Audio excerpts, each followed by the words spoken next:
মহান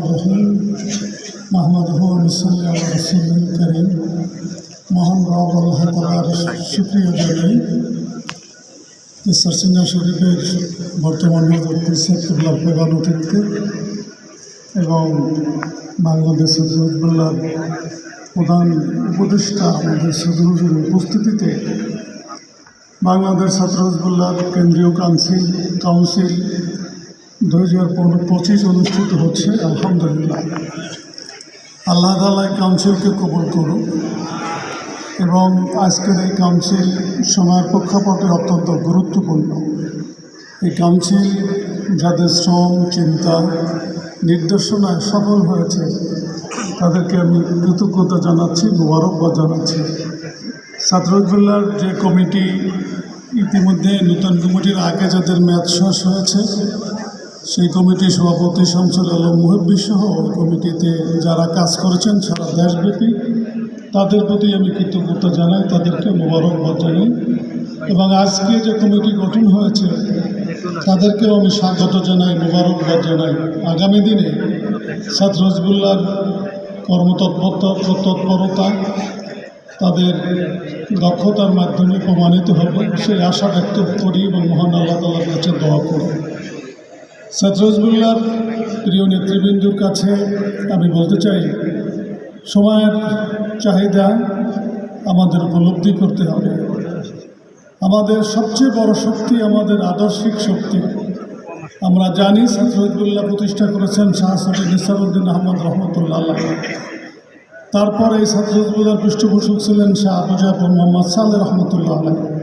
তারপরে পৃষ্ঠপোষক ছিলেন শাহ মুহিবুল্লাহ রহমতুল্লাহ আলাইহ এবং বর্তমানে এই ছাত্র হিজবুল্লাহর পৃষ্ঠপোষকতা করছেন শশীনা শিবের বর্তমান হজরত পীর সাহেব কেবলা রহমতুল্লাহ আলাইহ। তাদের নীতি আদর্শ, তাদের কর্মপন্থা, তাদের লক্ষ্য আমাদের খুব গভীরভাবে উপলব্ধি করতে হবে।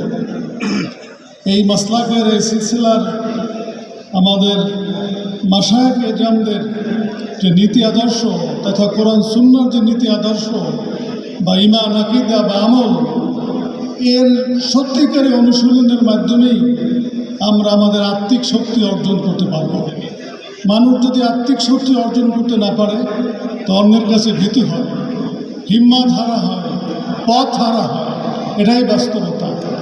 এজন্য আমরা ছাত্র হিজবুল্লাহর সাথে যারা সম্পৃক্ত তাদের প্রথম দায়িত্ব কর্তব্য আমাদের মুরব্বীদের বাতানো পদ্ধতিতে কোরআন সুন্নাহ মোতাবেক আমাদের ঈমান, আমাদের আকীদা, আমার আমল ঠিক করে হৃদয়ের শক্তি অর্জন করা, কল্পের শক্তি অর্জন করা। সেই সাথে সাথে জ্ঞানের গভীরতা, জ্ঞান প্রযুক্তির ব্যবহার, সুন্দর আচরণ, দক্ষতা এবং এই যুগ ডিজিটালের যুগ, প্রযুক্তির যুগ, প্রযুক্তির সর্বোত্তম ব্যবহারের মাধ্যমে মানুষের হৃদয় জয় করা, মানুষের কাছে পৌঁছানো আমাদের নীতি আদর্শ, কর্মপন্থা, এটা আমাদের সময়ের দাবি, সময়ের চাহিদা।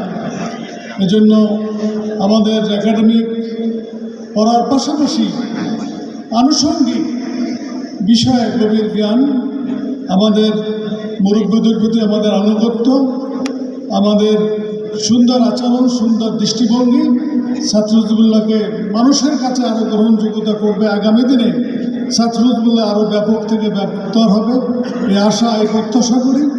এবং জমিয়ত হিজবুল্লাহ, জবি হিজবুল্লাহ সহ সকল নেতৃবৃন্দুর কাছে এই যে নূতন কার্যনির্বাহী পরিষদ কমিটির গঠন হয়েছে, এই কমিটির সকলকে সার্বিক সহযোগিতা তাদের জন্য দোয়া, অনুরোধ জানাই আমি বক্তব্য শেষ করছি। আল্লাহ আমাদের সবাইকে এর খেদমতে শরীক থাকার তৌফিক দান করুন।